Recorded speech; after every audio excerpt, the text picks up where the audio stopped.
Today I'm going to show you all 4 different products that I hyper tested within 4 days. I'm going to show you why 1 of them succeeded and 3 of them failed. I'm going to show you all the different metrics for each different product. I'm going to show you what the difference between the metrics for the failed 3 products and the 1 winning product are. And I'm going to take you through all the different steps on how you can analyze a product and determine if it can be a winner. What's up everyone? My name's John and welcome to The Creed. For those of you that don't know me, I know I was skeptical when I first started too. So if you just look at the screen right now, you're gonna see the active live store stats of one of my active dropshipping stores that's cranking out thousands of dollars every single day. This is honestly gonna be one of the most valuable videos I'll place on YouTube because it's gonna show you all the different products that failed and one that passed and all the metrics of these different products too. So welcome to The Creed, baby. Make sure you go hit that subscribe button and become a member of The Creed because this level of content is being dropped every single week. I also give away a free consultation call to a lucky winner. All you need to do is just like this video and comment down below, welcome to The Creed, and you're gonna be entered to win that free call. So what we're gonna do is we're gonna look over the key metrics of these different products first, and I'm gonna break them down so that you can clearly see why these 3 failed and the 1 succeeded, and why I could already tell which one was succeeding, and I decided to go with it. We'll look at the first metric, which is cost per landing page view. So I've gone through and I've sectioned these different products off based on their potential of becoming a winner. As we go up here, you're gonna see this was the worst product, then we go to this one, which was slightly better, and then we go to this one, which was just a little bit better, and then we go to this one, which is the one that was winner, and the one that I decided to proceed forwards with. So let's dive into these metrics and let's see exactly why these ones weren't winners and why the one that I decided with was the winner. So we'll start off with the worst one, starting with the cost per landing page view. So it's really good, and this is a really unique opportunity for you all to see exactly what the different costs are for winning products and non-winning products. So these are all the day 1 stats, so the day 1 testing stats, and as you can see, this one, I only let it spend $52 because the landing page view costs were absolutely horrible. These are all doing the exact same targeting, so e-packet targeting with certain breakdowns of interests, and as you can see, this one was getting a $6.62 cost per landing page view, which is just absolutely horrible for that type of targeting. If we go into this next product, so this is the next not as bad product, you're gonna see this was the initial campaign that I started with, so the conversion e-packet campaign, and you're gonna see the cost per landing page view, it got a little bit better, so instead of $6, we're now down to the $4 mark, but that still is incredibly bad. And this one, I was kind of wishful thinking with it. I let it run a little bit longer, spent about $174 on this one right there in the campaign, and it didn't do that well, so I decided to chop it. As you can see here, this one I thought had a little bit more potential, so I did go into some different types of ad campaigns,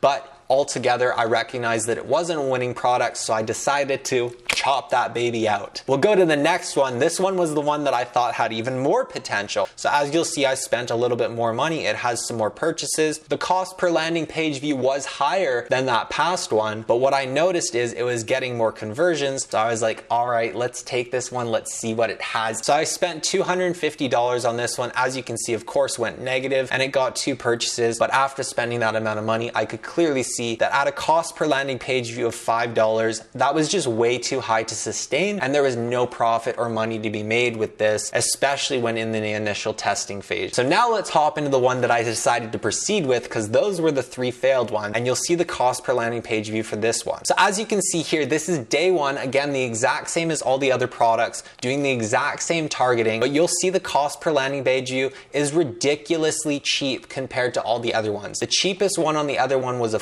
$4.60 cost per landing page view, whereas with this one, I was getting $1.56. So cost per landing page view is super powerful for determining if a product has potential, because if there's a lot of people going to your product page, that means that your ad is performing incredibly well, it's sparking interest, and people are very interested in the product. Will they make a purchase? That's completely up to you because you got to fine tune your targeting, but this definitely means that the ad is performing well. The next metric over here that we're going to look at is the cost per 1,000 impressions. We'll go back here to the worst product and we're going to scroll over to the cost per landing page view. So we have a 35 CPM for this one. So keep in mind the cost per impression compared to the cost per landing page view. If the cost per impression is similar to all the other ones, but the cost per landing page view is substantially higher, that That means that the entire auction process and the Facebook marketing process on the back end is bidding the same amount and you're winning the same auctions. But the people that are seeing your ads are not interested in your ads whatsoever, so they aren't clicking through to your product page. So that right there indicates in your funnel that you're having issues with your ad copy and your ad creative. So you'll notice here the first product CPM, we had a $35 CPM. Then on the next product over here, again, we're going down from the worst to the best. So this one was a little bit better in my eyes, but it definitely has a higher CPM. So don't always base your decisions off CPM, and you're definitely gonna see what I mean in a moment here. In the next one here, you're gonna see over here, the CPM for this one was a 38. So it's even higher than that worst product, but it definitely was performing better. That's why I thought that it had potential. Then when we go to the winner, the one that we're progressing with, this one over here has a CPM of $31. So it has a lower CPM, but it still is relatively the same as that worst product CPM. So that's why CPM is never a good metric to really base your numbers off and decide if you're gonna kill a product. I'll always start with cost per landing page view because this indicates that the ad is working. The next metric that we're gonna dive into here is the unique click-through rate. So we'll go to the first product here, and as you'll see, the click-through rate was absolutely horrible. So these are all the different metrics that I was seeing, and that's why I was able to chop the product very early, because I knew this product just did not have potential unless I was gonna put a lot of money and a lot of time into it, which I didn't wanna do. So this one had a click-through rate of 1.3, which is just absolutely horrible. Then we come to the next product, which has a little bit better of a click-through rate, and it had a click-through rate of 1.85, as you can see right here. When we come through to the next one, you're gonna see this one has a click-through rate of 1.52, and it has a lot more higher conversion rates. So that's why I decided to progress forward with this product. I thought that it still had potential based on these higher conversion events. Then we'll pop over here to the winner, and as you can see, the winner has a click-through rate of 2.75, so almost double the click-through rate of all the other products, even that one that was just before that I thought had potential. The click-through rate and the amount of people actually getting to the next section of your funnel from your ads, which is the product page, that is the best indicator as to whether or not the product and your ads are performing well. The next metric that we're gonna look at is the total amount spent. So when we come over here to the first product, this is the first product and the worst performing product. You're gonna see I only spent $52 because I recognized right away this product was not something that I wanted to progress forward with. All of the different metrics were poor, and I did not want to invest any more money into this product because I was hyper testing 4 products in 4 days. So I was like, let's get on to the next one. Let's keep cranking it. Let's keep going. Then we come to the next product, and as you're gonna see here, I did spend a little bit more money. So I spent $174 because I saw that this one had a bit of potential. So I was like, all right, we're going through some product tests. Let's spend some money. Let's see exactly what happens. But of course, at the same time, I was getting that next product ready to launch off because this is hyper testing and we want to see exactly which product is an actual winner as fast as possible. So I went through and I spent $174 and the return was not good. So I decided to kill that product off and continue on with my other product because I already had it lined up and it was already doing a little bit better. So with the next product, as you'll see here, I went through and I spent even more money because I thought that this one had potential. So I went through and I spent $142. And of course I lost money. I was hyper testing. I knew that I was going to be losing money on several of the products, but that's the beauty of testing, is you're trying to find out what works. And then when you do, you throw money at it and you make it work even better. So with this one, I ended up spending a total of $243 and it just did not work. So I decided to go ahead and chop that baby out because that's what we're doing. We're killing out the bad products. Then when we come over here to the winning product, you're going to see it definitely showed a lot of good potential. And I'm only basing this off of day one so that you can see all the metrics tied together. This one, I only spent $124 day one, didn't make any money. So I went negative still on this product, but it doesn't matter because I was getting so many higher conversion events and I was getting a great cost per landing page view and a great click-through rate. So these indicated to me that this product definitely had potential to be taken to the next level. The next metric that we're going to look at is the top funnel conversions. So we want to see exactly how many funnel conversions happened higher up in the funnel. So we'll go to the worst product first. Of course, we always want to start off with the worst. And as you're going to see, there was absolutely no higher funnel conversions. So higher funnel conversions or top funnel conversions refers to add to cart, initiate checkout, and purchase. You're going to see for the worst product here, it had no add to carts, initiate checkouts, or purchases, and that that contributed again to why I decided to kill this product. The next one here, you're gonna see it does have some higher funnel conversion events. So it has some add to cart, some initiate checkouts, and a purchase here. And that's why I determined that it did have a little bit of potential, and I was willing to go ahead and invest a little bit more money into this product to see exactly what it could do. And when we come through to this next product, this was the one that I thought had even more potential, and I was willing to spend even more money to see exactly what it could do. And as you'll see, it has more add to carts, more initiate checkouts, more purchases, but ultimately it was not making me money and it was performing poorly. And I decided I didn't want to invest the time and money into making this work. So I went ahead and I chopped that product out. Then we're going to go over here to the winner product. And as you'll see, it has all these higher funnel conversion events. So even though it only got 3 purchases, that didn't matter because what I was seeing was a lot of add to carts, a lot of initiate checkouts, just an absolutely great click-through rate,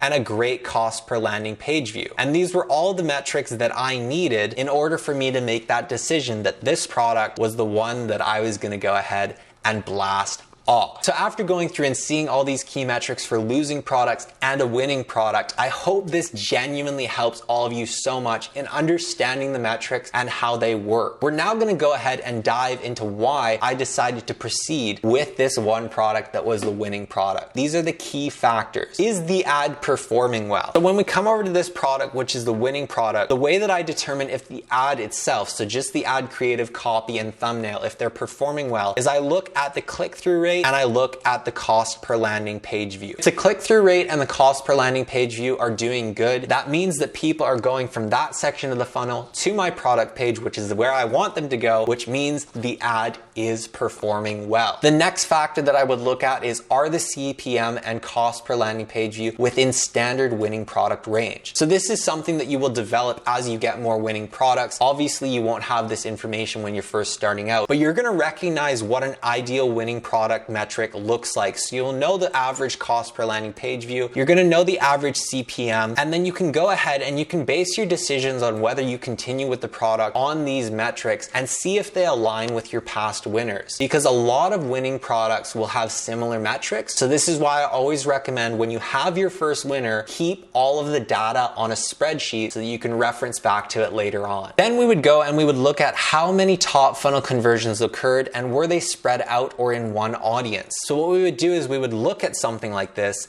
and we would want to break it down by all the interests and we would see exactly where all the top funnel conversions came from. Did they come from one interest ad or did they come from several different interest ads? If it came from one interest ad, that might just mean that you found one lucky audience that performs well, which doesn't make it clear that the product has potential. If you're getting initiate checkouts like I got 7 and they're spread across several different interest ads, this indicates that all of the audiences are performing well, all of the ads are performing well, and that means that this product is resonating with several different audiences and there's a higher chance of you getting conversions in more than one space and more than one audience, which is absolutely crucial. Then we would go and look at how many audiences have good metrics. Are they all good or just a few? So you would go through and you would break down by all of your interest ads and you would want to see exactly which ones have good metrics and which ones don't. So in this one, this was one of the products that performed poorly, and you're going to see that it had certain metrics that were doing okay, but the majority of them were doing really bad. The cost per landing page views for all of these were excessively high, and that's why I didn't progress with it. In a winning ad or a winning campaign for a product that is a winner product, you're going to notice that spread out throughout all of your interest ad campaigns and all of your other campaigns, the metrics and all of the data for those different campaigns and ad sets will be relatively good, spread across all those different audiences, not just a single one. Then we would determine, does the product have a potential to be scaled at the metrics I currently have? So when we go over here to the winner product, obviously scaling out a product at a negative return on ad spend is not possible. But that's why I went through and I decided to go and test this product and progress with it and see if I could get it to a point where I was getting positive returns on ad spend. By day 2, I was already getting a positive return on ad spend. So I recognized that with a positive return on ad spend, with a cost per landing page view of an average of 1.56, 100% I could go through and I could scale out a product with those type of metrics. These are the different things that you want to go through and look at to determine if a product has potential or if it doesn't have potential. potential. And if it doesn't have potential, you want to chop it and move on to the next one. If you want to know how to hyper test products and find winning products just like I did in this video, click this video right here. It's going to show you exactly how to go through and do a successful product launch so that you can find these metrics and determine if that product has potential or if it's a product that you need to go ahead and chop. Thank you everyone so much for joining me on this video. I hope you got a lot of value, and I'll see you on that next video.